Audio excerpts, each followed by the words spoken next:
आनंद। हाँ सतगुरु मेरे साईया, तुम मेरे आधार, नाव पड़ी मझधार में, गुरु करियो मेरा पार, तुम बिन मेरा कौन है,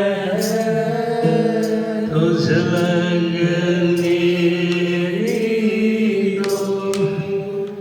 जैसे कागज़ हाथ का, सूझना दूजी ठो, गुरु समान दाता नहीं, याचक शीश समान, अमर लोक की संपदा, सतगुरु दीनीता, सतगुरु मगना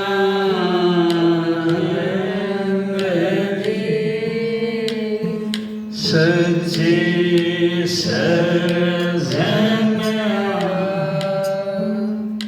प्रेतानंद गुरु शरण में, विनती कर बारंबार। आनंद। सतगुरु की प्यारी साथ संगत प्रेम से बोली आनंद। प्रेमियों, कल हमने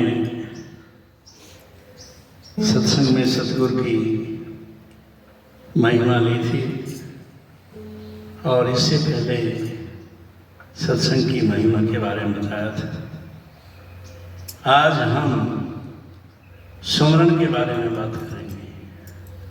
अब सुमरन है क्या? जब हमें कोई काम है,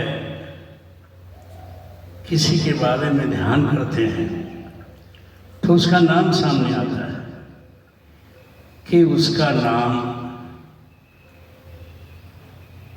ये है, और फिर काम याद आता है कि ये उससे काम है। संतमत में नाम का सिमरन बहुत बताया है कि हम सतगुरु ने जो हमें नाम दीक्षा शिक्षा दी है, उस नाम का सुमरन बारंबार करें, कई बार करें। इसीलिए संतों ने कहा है, श्वास श्वास में हर भजो, बिरथा श्वास नाखो, पता नहीं इस सांस का आना रोकना। शायद कहते हैं कि हर सांस में हमें उस मालिक का नाम लेना है, और एक दिन में हर व्यक्ति 26,000 से ज्यादा सांस लेता है। तो देखें हम कितनी बार हमने नाम का जाप किया है। 26,600 तो बहुत हो जाते हैं, उनमें कितनी हजार बार हमने उस नाम का सुमरन किया है कुछ नहीं, मुंह से हमने बात करनी है, आंखों से देखना है, हाथों से काम करेंगे और पैरों से चलना, ये आप करते रहेंगे, लेकिन सिर्फ साथ साथ नाम का सुमरन करना है। और इसके सुमरन से आपका ध्यान भी लगेगा। प्रेमी प्रेमी सज्जन बात करते हैं कि ध्यान नहीं लगता, जिसका सुमरन पक गया तो समझो ध्यान भी लगेगा। पहले से ही सुमरन। नित्यानंद जी हुए हैं जो बहुत सुमरन के बारे में उनकी बहुत महिमा है। उन्होंने भी कहा, स्वामी नित्यानंद कहते हैं, हाँ सुमरन सा सोदा नहीं, भाव भक्ति सा नित्यानंद उनको मिले, जिन पर राम है दया। अब राम, हमारा राम हमारा सतगुरु है, क्योंकि हमने तो राम को देखा नहीं, हमने तो सतगुरु को देखा। इसलिए वही हमारा राम है, वही रहीम करीम सब कुछ वही। इसलिए संतों ने कहा भी है, हाँ गुरु गोविंद दोनों खड़े, अकेला रूपा बलहारी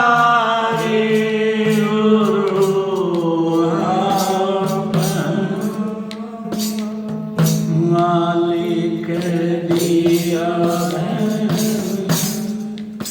इस दोहे में यही बताया गया है कि जीव सतगुरु की महिमा गाता है कि मैं तो अपने सतगुरु के बलिहारी हूँ, जिन्होंने मुझे मालिक से मिला दिया, लेकिन मुझे नहीं मालूम था कि मालिक कहाँ रहता है, क्या करता है और क्या उसका काम।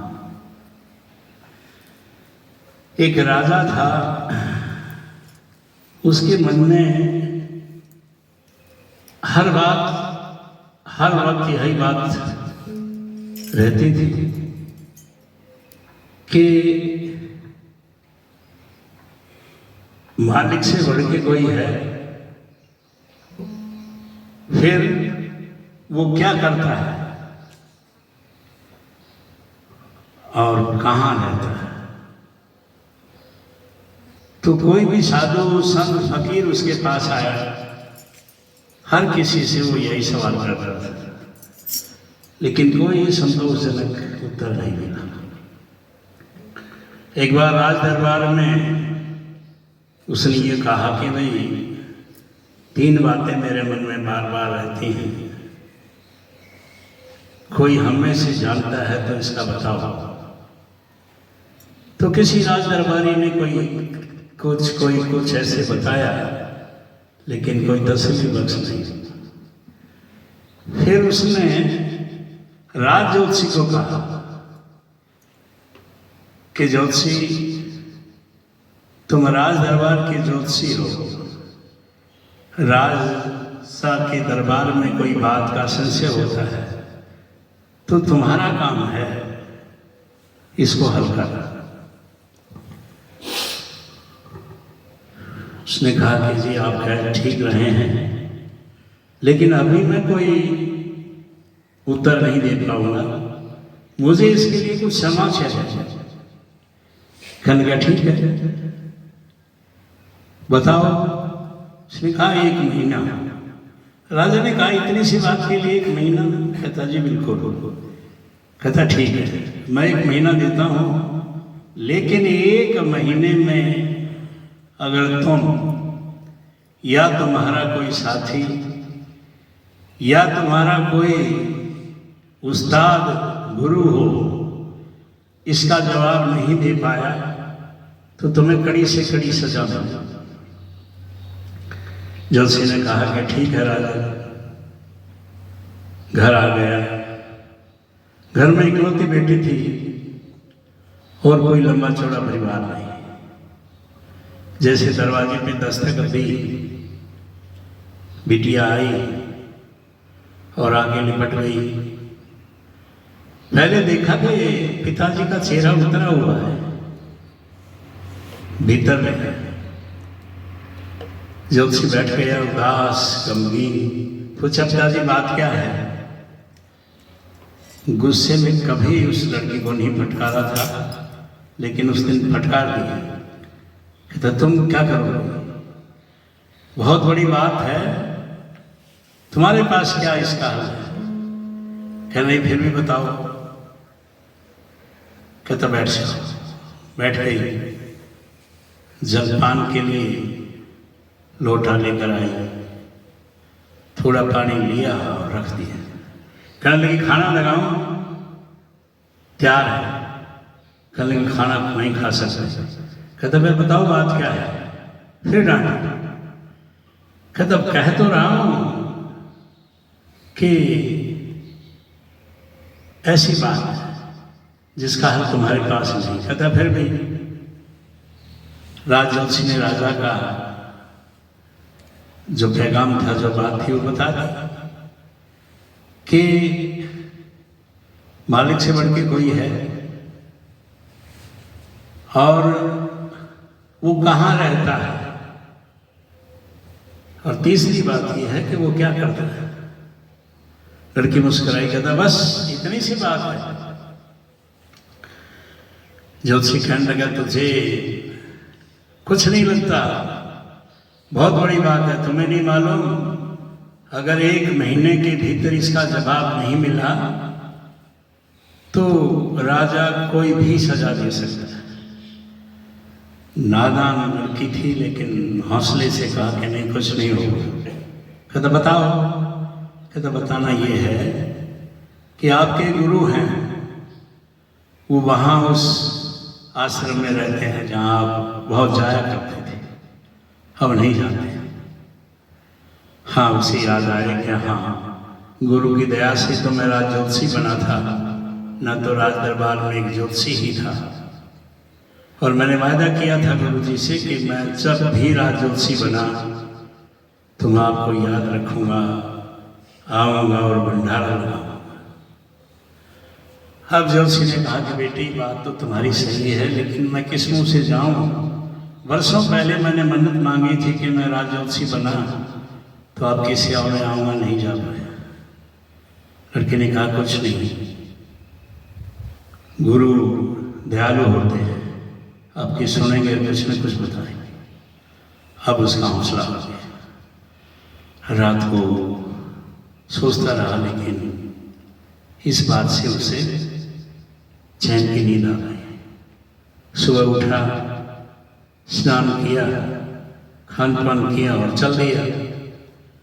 अब उन दिनों साधन होते नहीं थे, पैदल ही गया और कई घंटों में वहाँ पहुँच गुरु के जाके प्रसाद चढ़ाया, हाजिर के खड़ा हो गया, नमन किया।